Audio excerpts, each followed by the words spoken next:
I was asked quickly as a therapist, what are my non-negotiables in terms of relationships? And, most people get married or connect with somebody to spend their life with somebody. And if they're never there, they're workaholics, they're never there, they're emotionally unavailable, big deal breaker, right? You want to be with them. Other things that are most common about divorce, crazy in-laws.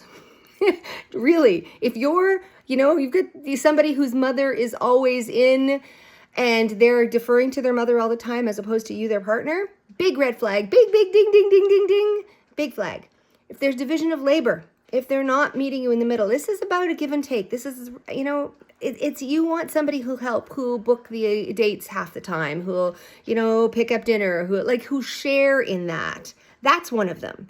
The other ones include really inconsistent, right? That they're really good at communicating one day and they disappear for a while. Big sign as to, are they married? What's going on? What are they doing? They're not there, right? Understand that there is a problem, right? Other things that people divorce about are sex, right? It's people think, oh, it'll get better.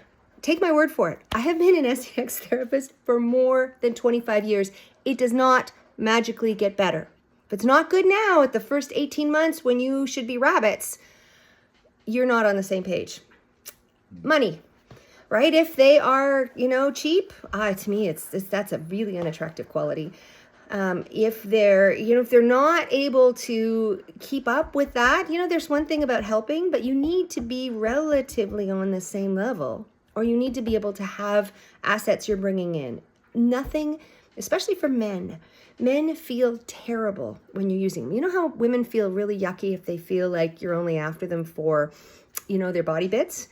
Men feel really awful if you're only asking them for what they have, not who they are. And finally, you need to understand that people are, there's some people that are avoidant. There are some people that are not able to own their emotions, and you are not their therapist, their mother, their father, unless you're playing that role. No. Grow up. Be able to handle your emotions and understand that is, it's part of the process of being a grown-up. Yeah, and you can always ask them some questions. There's that Steve Harvey guy from, the Deal or No Deal Family Feud. He actually has a very cheesy book, but he's got some great questions if you're a woman and want to ask a man about, act like I think like a man, act like a lady. But it's this idea that you need to ask them, how did they get over their previous relationship? What's their relationship like with their family? Do they have any savings? Sometimes if you're looking for real relationships, you need to have those questions. My name is Sue. I'm a clinical sex and relationship therapist.